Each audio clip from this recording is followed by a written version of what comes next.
Welcome to the Sales Lead Dog Podcast, hosted by CRM technology and sales process expert Christopher Smith, talking with sales leaders that have separated themselves from the rest of the pack.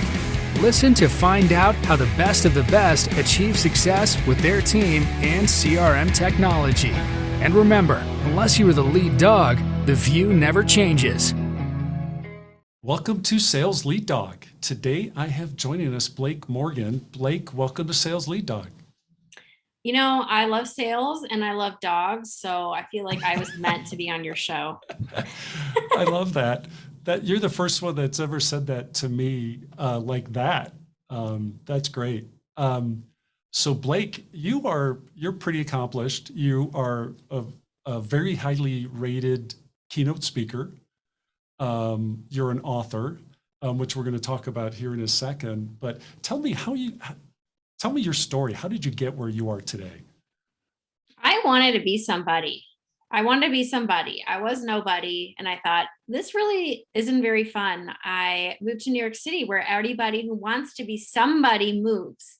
I had no money. I had no job prospects. I had this measly internship. But my dreams were shattered when I realized that the print industry was no longer an easy thing, that there were no jobs.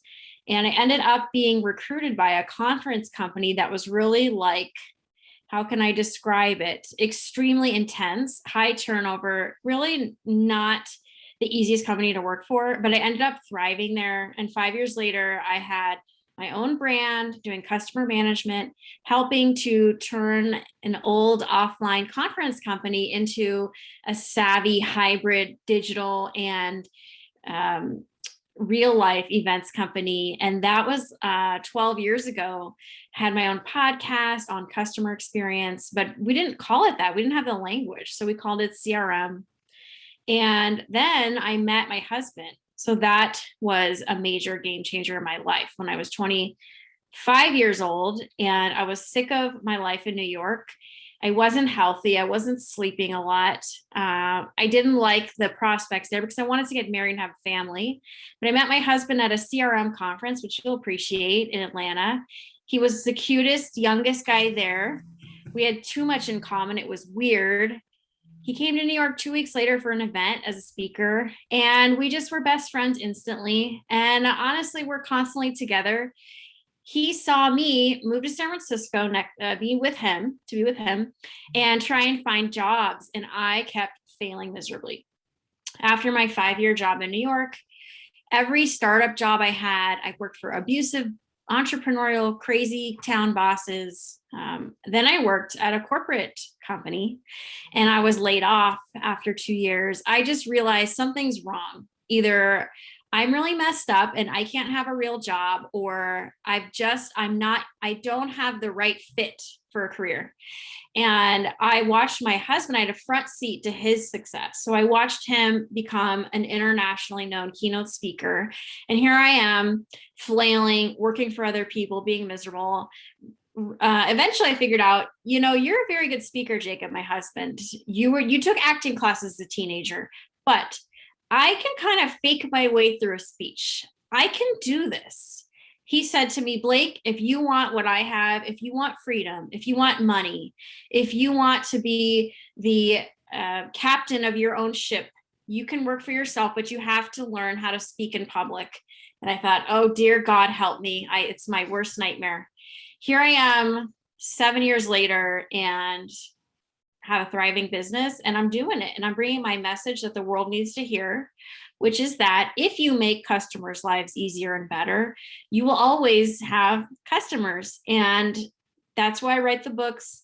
That's why I travel the world doing my speaking events, is to bring this human message to business, of treating people well, caring about one another. It's very simple, but in practice, it becomes hard for these corporations to implement. So that's my story. Yeah. Oh, I love that. It's a great story. And that's one of the things I love about doing the podcast is everyone has such a unique journey.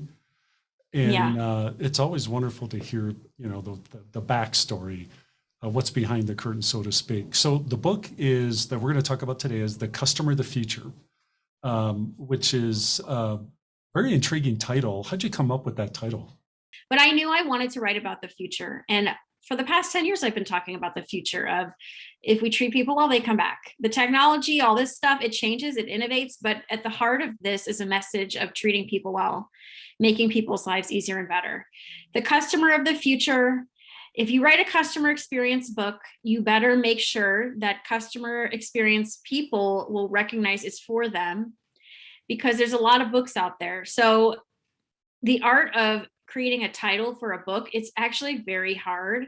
Even if the book seems very simple, we had 20 names for the title. The customer of the future, she's already here. She expects this zero friction, seamless experience. She's not getting one. She's getting this disjointed, clunky experience.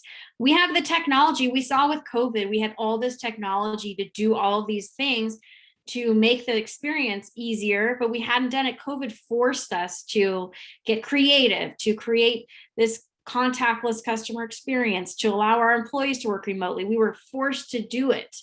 So the customer of the future, COVID sped that up. It's a seamless, easier digital experience. And the title, I think, was a good one. It resonates with people because the customer of the future is really the customer of the present, but we don't see her. We don't understand how pressing it is to make it happen for her. Yep. So the rest of the title, the 10 guiding principles for winning tomorrow's business, we're going to talk about 3 of those.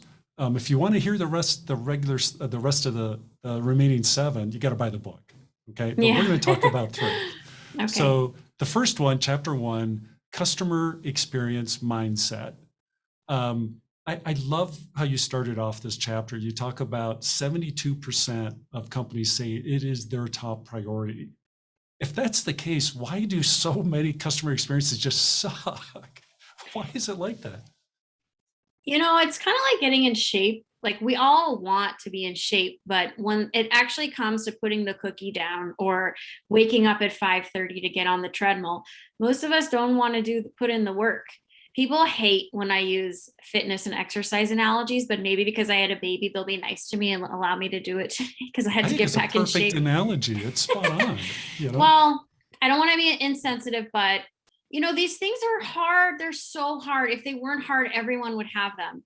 And the hard work with being a competitive company that jumps up in the morning, excited to serve the customer. There's a lot of stuff that happens even when we have good intentions. So good intentions are important, but what happens when, oh my gosh, it's going to cost $2,000 to deliver that Peloton treadmill to that customer 4 weeks earlier than we had said because she has a wedding she needs to get in shape for, or this dog food delivery, the bag came ripped, and our customer Chris with his dog Athena, that's the name of my dog, so I can remember that, they're very disappointed that the bag was ripped. So what are we going to do for them to fix this? Okay, that's going to cost money, or our truck driver is going to have to drive back out to wherever so you see that in theory, it's easy to say the customer is the heart of everything we do.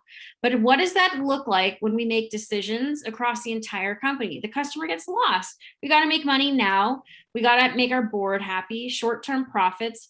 All of these things get in the way. Legacy, bureaucracy, these islands we sit on. I used to work at a Fortune 100 company. No one talked to each other. We all hoarded our data and work toward these monthly performance metrics that really weren't in line with customer experience. So there's a couple things to remember from what I'm saying. One is that, is the customer the center of everything that you do across the company in every meeting? That is not easy to do. The second thing is, what metrics are we holding ourselves to? Because everyone listening to this podcast or watching this on YouTube, those of us that have jobs, we're so blessed to have jobs, but we have to know if we're being successful. If you treasure something, you'll measure it. What's measured gets improved. These are very age-old adages. What are we measuring? What the things that we measure, that's what our employees are going to work toward. We can't get mad at our employees if the folks listening to this podcast are in sales. If we only incentivize our salespeople to make more sales and make as much money as possible, and customers that are longtime customers get treated badly, and we're not incentivizing salespeople to go the extra mile for all customers, we can't get mad at our salespeople because we created that by not focusing on the right metrics. So a couple things is it's very hard to make the customer the focus of everything you do. How do we scale that across the company? Most companies don't do that well. They're too siloed to even begin. And then we're measuring the wrong things as far as what our employees are doing. Yeah, you talk about that in the book about, and you mentioned that a little bit what you just said, that we're so focused on the short term, we forget that it's all about creating that brand loyalty, that that loyalty that goes beyond this transaction to where we're going to get, have that long-term relationship and those follow-on transactions. Well, loyalty died during COVID because people like me, I had a baby during COVID. Do you think I cared about loyalty? Absolutely not. I was going to go with safety, efficiency, convenience. Loyalty? No, thank you. Don't care about that. And so we see in tough times, customers are much more picky. They're very happy to abandon the companies they've done business with for years. It's really about Darwinism. What are the companies that are innovating to serve a customer that is stressed out, that is terrified of getting COVID?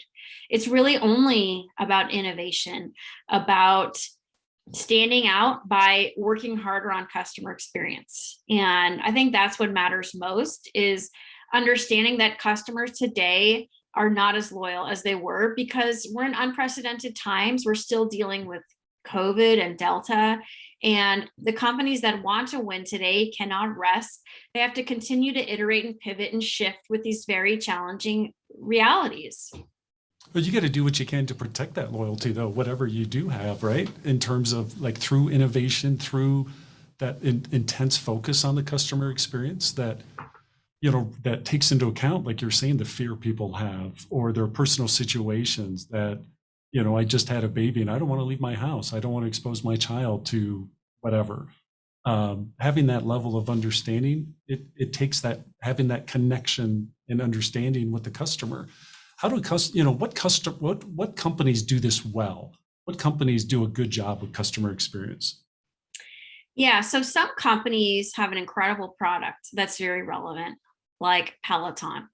They have an incredible product, is extremely well done. It's very modern, it's convenient, amazing user interface, amazing personalization, quality of the bike. The Peloton is this bike that basically you can take a spin class from the comfort of your own home gym. However, I've heard sometimes, service can be delayed.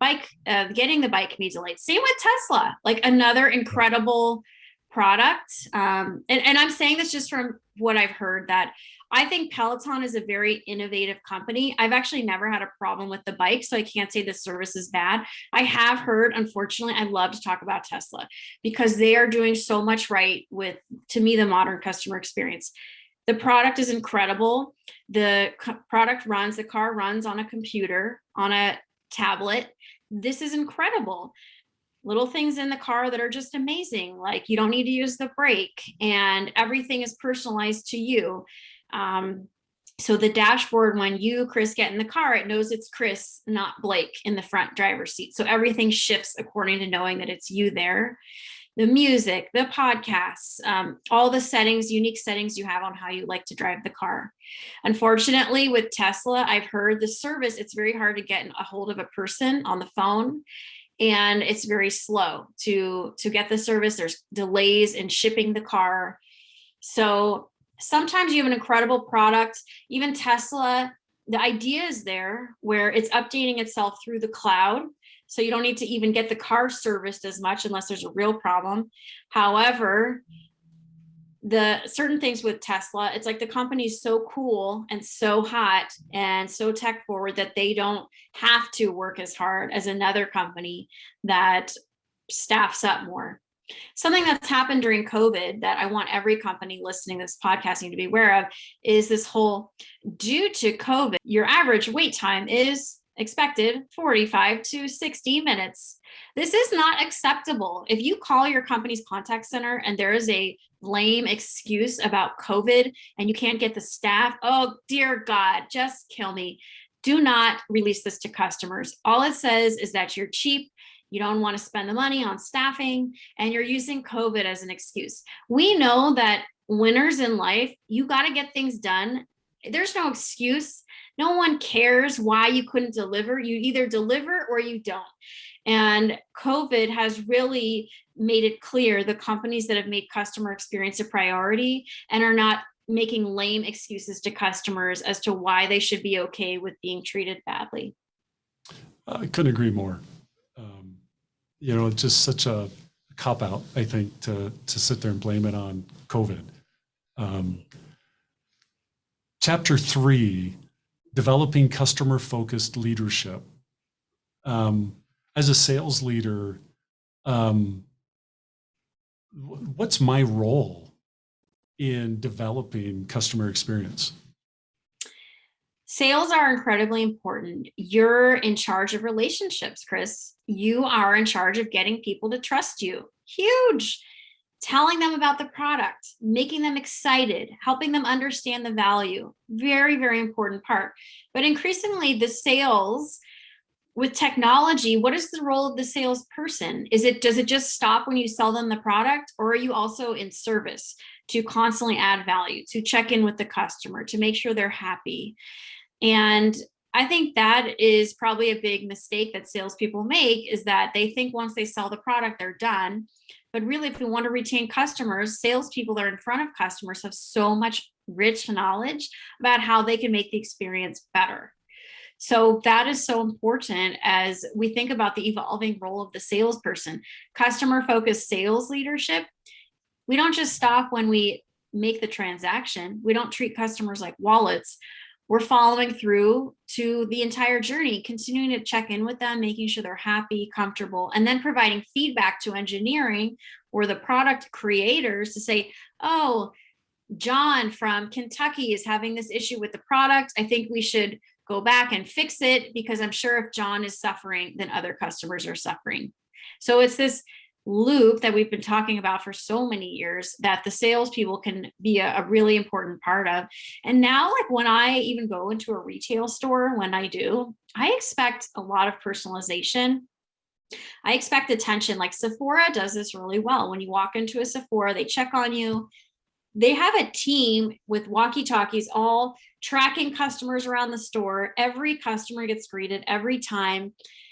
And you get a lot of personalized attention. With COVID, it's still hard, but they're making it happen. And I think that's what customers today expect. They expect a salesperson that personalizes the experience, that cares, and then the salesperson follows through, not just after selling the product, but continues to check in with them. Do you know what that does, Christopher, to the salesperson? They have to work. They have to be engaged, right? Yeah, but it also gives them a chance to sell more product down the road. Yeah. Oh, Yeah. I like that product, like at Sephora, the makeup retailer. I like that product, but now it's a different season. I'm having dry skin, or I'm going to a wedding. I don't know what kind of look I want. Can you give me some advice? Do you know how much we're all craving that attention right now because of COVID? So the winnings go to the salesperson that's just willing to work hard, to be organized, to use data, to personalize. They will bring in so much more money than the salesperson that just wants to check the box and move on. Oh, there's a local furniture store here that my wife and I went in because of the experience we had with one particular salesperson. This is a very large place, lots of salespeople. We ask for this individual by name. If he's not there, we'll leave and we'll come back when he's working. Wow. Where do you live? We're in Denver. Oh, nice. And it's just, we know we're going to get a great experience. He's going to tell us, oh, no, you don't, I wouldn't recommend that. I really think you should look at this instead. We trust him, and, Yes. and he's not just shilling product. He really wants us to have, that when we bring it home, we're going to be happy. And, Yes. having that level of trust, that means something. Yes, we just moved to LA, and actually a lot of our friends moved from the Bay Area to Denver. We moved to LA to be near the grandparents.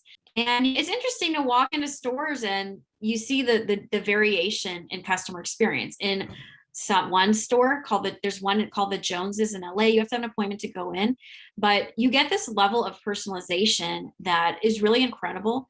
And then other stores you walk in, they hardly greet you, they hardly look at you. You spend way less money. It's just like obvious, but in the culture of these companies, you can see the sales leadership, even just with how the employees on the floor treat you, because they say culture is what happens when no one is looking. Training, having energy, big energy, making leadership, making employees realize this is important. Every moment is important. Every customer is important, rather than, yeah, you can be on your phone while you're at work, just sort of open the doors, turn the lights on. I mean, those companies are going to go out of business because, I mean, if you think of even furniture, it's interesting to me as a customer because I am furnishing a new house and I'm either schlepping somewhere, going in there and having that experience, or I'm going on my phone and going on Wayfair and getting a much cheaper product that ships quickly. Customer service, digital service is so efficient. And for these old furniture retailers to compete with like a Wayfair, oh man, I'm scared for them. Oh yeah, totally. It's crazy. You know, one of the things that I wanted to ask you, when you, at the start of chapter 3, you tell a story about a company you used to work in where you had the saying, when there's a problem, don't look up. Yeah. I love that. What a great way to start and set the tone for the chapter. How do I know as a sales leader that's a problem in my organization? What should I be looking for to find out if that's the way our company is? Yeah, thank you, Christopher, for reading my book. That means so much to me. Everybody who hasn't read it, he's referring to a Fortune 100 company he worked at. When things went wrong, they told employees, don't look up. So don't look to your boss to fix it. Don't look to management. And I believe that we're in really complicated times, and leadership should be visible, should be reachable. And we need transformational leaders so that are there. And this culture of this company was just so strange. Even my boss, I always felt like I was a burden when I needed help. And I really didn't know what to do. And I always felt directionless. So these big corporations, we want employees to make change, to get things done. But we also provide so little direction, time. You know why, Chris? You know why we do this? We have our managers doing so much work. They don't have time to be people leaders because we're thinking, okay, you sell and you spend all your time producing, but also can you take care of these 10 people? And also have time to exercise and feed yourself and your family and blah, blah, blah. Like it's not realistic.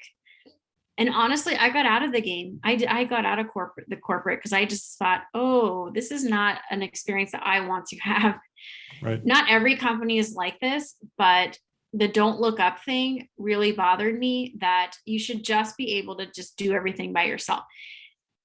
I think that the best companies allow employees, they have an open door policy. Employees can go tell any manager anything, because the low level employees are often the ones who have this knowledge about bad things that are happening or potential risks. And if you have a fear culture or a culture where don't bother leadership because they're too busy in their ivory tower, this is not the modern company. Yeah, no, I agree. It's that mentality boggles my mind, honestly. You would think, organizations would be smarter than that. As a sales leader, how should I be coaching my team to have that customer experience mindset? Customer experience is really simple. It's about one thing: listening. So if your salespeople spend a lot of time talking to customers, listening to them, and then doing something with that feedback, these sales leaders will be so far ahead of anyone else. Just taking the time, listening, doing something with that information. Imagine how much better your product and service will be when you actually get the feedback from the horse's mouth to tell you, here's what you could be doing better. Yeah, it's so true. Transitioning to chapter 6, which, my business, we implement CRM. Chapter 6 is customer experience technology. And, whenever I'm selling CRM, a big part of what I talk about when I'm trying to learn about the organization is, what is their sales process? Does it end when the deal is closed? You were talking about this earlier, and it's interesting how many companies, when they're picking out technology, their focus is, okay, this is CRMs for the sales team, and we're going to stop tracking anything in CRM once the deal is closed. And I'll ask the question, well, okay, that's this much of your, the customer experience. Now you got to deliver, which is this much, for those people who are listening, I've got my hands spread really far apart. You're not watching on YouTube, you have no idea what I'm doing, but it's that once you've sold, that's really when the experience begins. What are you doing to support that with technology? Can you talk about the role of technology in customer experience? The most customer focused companies today are very data driven. So they don't just track data, but they do something with it. Okay, what's happening with our customers? They're taking our product, they're using it for a year, and then we don't hear from them. You should be interested to know where they're going, what's going wrong, what's going right. And yes, CRM should absolutely not just be for acquiring the customer, because even think about patient experience. Wouldn't that be horrible if hospitals only cared about acquisition?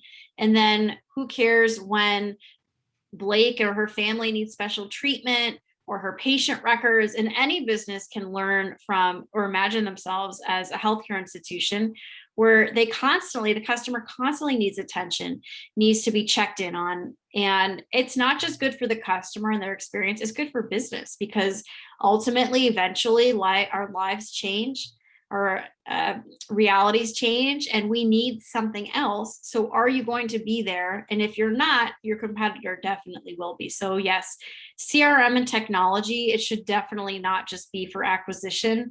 You can't think of your customers like that. They might have 10 different life kind of seasons while they're with you. Even from an insurance perspective, we sell customers insurance. We often don't talk to them even more than once a year. So we have no idea if their lives changed. We have no idea if they moved or had a baby, or their child is now driving and needs insurance. So it's very important to have a good CRM and constantly check in on customers and keep our data clean so we can depend on it and use it to change our approach. Yeah, there are certain industries like that. As you were talking, I was thinking about that. They are so not proactive in managing the customer relationship. They're very transactional, and they just expect you to keep coming back to them. It's mind-boggling. What advice do you have for, if I own one, I'm listening and I've got one of those businesses where I'm thinking, oh crap, that's me. What advice do you have for those people? My advice is to know your weaknesses. So ask your customers, what could we be doing better? And don't be afraid to hear that, even though it can hurt to get negative feedback, and just be very hungry to do better. Because the minute we stop being interested in how we can improve as people and as businesses, that's the beginning of the end. So we always have to be on a growth path. And if we're not growing, we're dying. So if you're interested in living, thriving, succeeding as a human or as a business person, we constantly have to be interested in how to do better. Even for me, I'm always working on myself. I have a coach for my speaking business. I have a coach at the gym. I'm always just pushing myself. And I always try and hang out with people that are smarter than me. And because I always want to be improving and learning. And that's the only reason I'm surviving. And I think the minute we stop caring about how to do better and we get bored or tired, that's a moment to take a pause and say, okay, something's not right. And it sounds like a very anxious approach to life, but the truth is life is always changing and evolving, and we have to be open to growth, or else it's not good. Yeah, what you had an interesting line in chapter 6 that really resonated with me, that it basically, to sum it up, is technology needs to be part of your customer experience strategy, which really, that resonated with me personally, that I think a lot of people, we're picking out a CRM because we want to boost our sales or support our sales teams better, or we're going to buy an ERP because we want our operations team to be able to have better data or whatever. But those, to me, I've never heard anybody really talk about, hey, we're buying this because we want to improve the customer experience. Wow, that's scary. Yeah, what's your perspective on that? There's a lot of innovation now with technology. Even if you think of yourself as a customer, imagine the last transaction you had with an e-commerce company. Now we have even voice dictation on our watch. So some companies like Rothy's shoes, you can shop for the shoes through the voice dictation or make changes or have a customer service interaction. So it's always about making the customer's life easier and better. Technology can be a great help in doing that. And if you're not in the business of making customers' lives easier and better, then you won't be in business for a long time. So these companies that are very much, that's the big issue actually that you're describing right now. That's the big misstep, is that we are so often so internally focused. We have our own jargon, our own language. If a customer came and sat in on an internal meeting, their eyes would be crossed. They wouldn't understand. So we have to get out of our own way, get out of our own heads, and understand that the technology should not just be purchased for technology's sake. It should really have a palpable impact on customer experience. Blake, it's been great. We're coming up on our time here on Sales Lead Dog. It's been great listening to you. The name of the book is The Customer of the Future. It's available on Amazon. You also, what is your other book? You want to talk about your other book as well? Yeah, my first book was called More is More. And it's really an introduction to customer experience, how the best companies work harder and go farther to create knock your socks off customer experiences. It's always about hard work up front to enjoy life later. It's like how we all are in our personal lives. It's the same as in business. We can work hard now to create better experiences for our customers later, or we can learn the hard way when our customers leave us and have to play catch up. So it's really an approach to life about being proactive, hungry, willing to hear the hard things, excited to work on ourselves and our businesses. And to me, it's a mindset that is more helpful, because if you work harder now, I mean, wouldn't you want to make your future self make their life easier? Mm-hmm. I certainly would for myself. And so it's the same with business. We can do a good job now, and then later we'll have more customers and it'll be easier. Yep, I love it.